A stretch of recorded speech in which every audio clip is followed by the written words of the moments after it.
Good morning, children.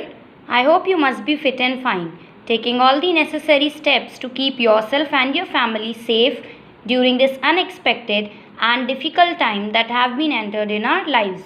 Getting to the point, though we have already finished up with our chapter 1 in our online previous sessions.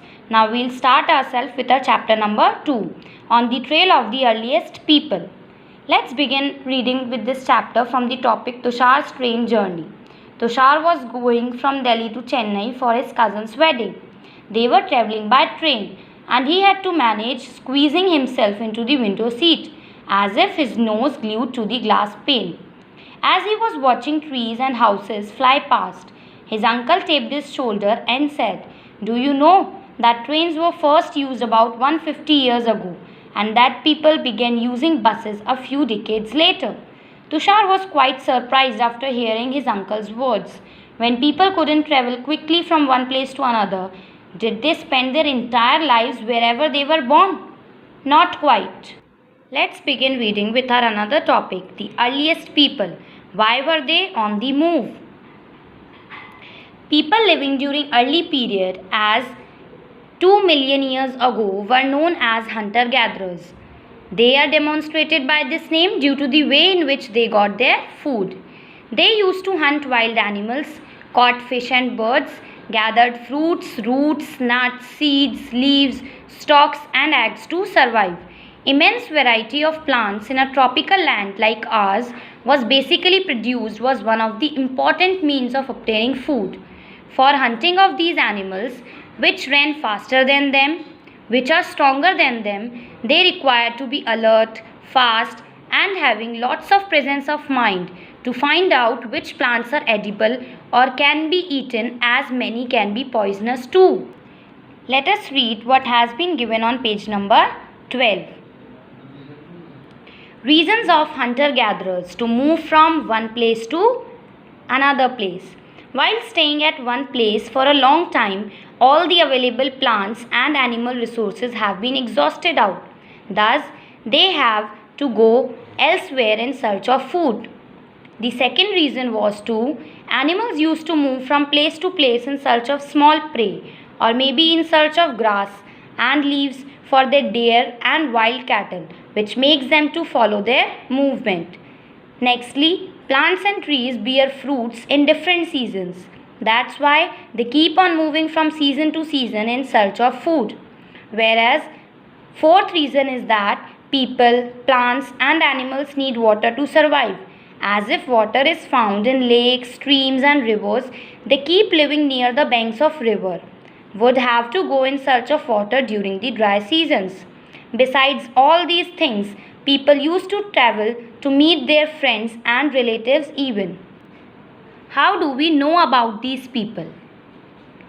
Archaeologists have found some of the things or tools which had been used by the hunter-gatherers. It has been found that people made and even used the tools of stone, wood and bone even. Now on this page we'll read about the uses of stone tools and even how they looks like. Uses of stone have been given such as to cut meat and bone, scrap bark from trees and hides from animal skins, whereas chop fruits and roots. How these stone looks like. Some of them are attached to the handle of bone or wood to make spears and arrows for hunting, whereas other tools were used to chop food used as firewood. Wood was also used to make huts and tools. Let us move on to the page number 14. Look at the map 2 given below. All the places marked with red triangles are sites from which archaeologists have found evidence of hunter-gatherers. Hunter-gatherers lived in many more places. Only some places are being shown on this map. Many sites were located near sources of water such as rivers, lakes, etc. Moving on to the next page, though we get to study about these tools as they were important, people tried to find places where the good quality stone can be easily available to them.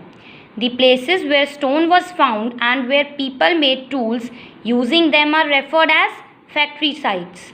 Usually, Blocks of stones, tools were made and perhaps discarded out due to their imperfection with the chips of waste stone left behind these sites, which makes the people to live here for longer period of time, referred as habitation cum factory sites.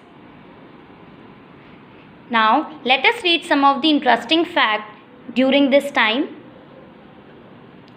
Bhimbetka, in present-day Madhya Pradesh, some sites known as habitation sites are places where people lived.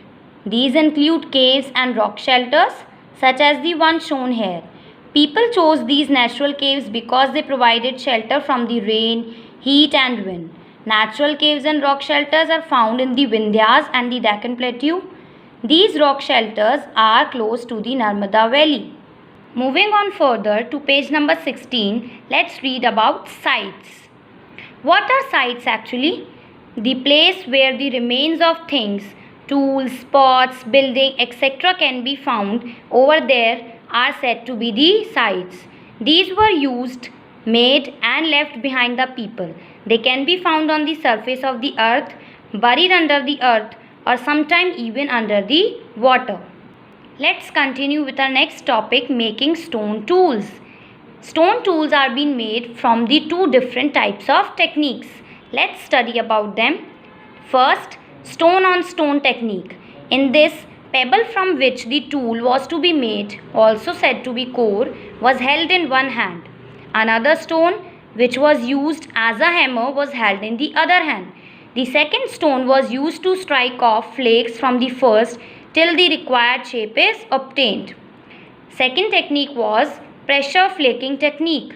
The core was placed on a firm surface.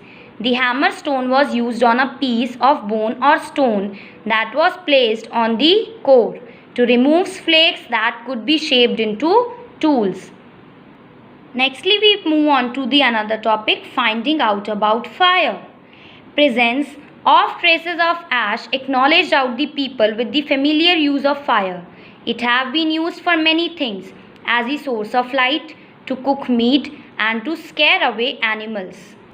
Now let's read about another topic, a changing environment. Now we'll study what has been given in this topic. Around 12,000 years ago, there was major changes in the climate of the world all around. In many of the areas, this led to the development of grasslands, which results in the increasing number of deer, antelope, goat, sheep and cattle, animals that survived on grass. People who used to hunt these animals now followed them by learning about their food habits and breeding seasons. That's why people started thinking about herding and rearing these animals. Fishing was even likely became most important. Even during this time, number of grain-bearing grasses, which includes wheat, barley and rice, grew naturally in different parts. Men and women, children, each of them probably collected these grains as food, even learnt where they grew and ripened out. This results to make them think about growing plants on their own. Let's study the points given on page number 18. Rock paintings and what they tell us. Number of caves in which these early people lived have paintings on the walls. Some of the best examples are from Madhya Pradesh and southern Uttar Pradesh. These paintings illustrate out wild animals drawn with great accuracy and skill. Nextly, we move on to the another topic, who did what. Earliest people hunted, gathered, plant produce, made stone tools and even painted on cave walls.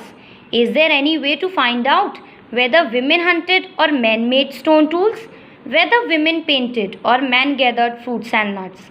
With two of the possibilities, it can be said that both men and women may have done many of these things together. It can be possible that some of the tasks were able only by women and others only by the men. Let us read about some of the interesting facts during that time. Ostriches were found in India during the Paleolithic period. Large quantities of ostriches' eggs, shells were found at Patna in Maharashtra. Designs were engraved on some pieces, while beads were also made out of men. Nextly, we move on to the next topic, a closer look of Hung's Key. In this topic, we'll read about the closer meaning of Hung's Key. A large number of early Paleolithic sites were presented over here. At some of its sites, a large number of tools are used for all sorts of activities. These were basically habitation cum factory sites. In some other smaller sites, there are certain aspects to suggest that tools were made. Most of the tools were made from limestone, which was locally available to them. With this, we had finished up with the explanation of our chapter number 2. You have to go through with this video properly, and if found any problem or query regarding this topic, you can ask it to me on my personal window. Okay students, thank you.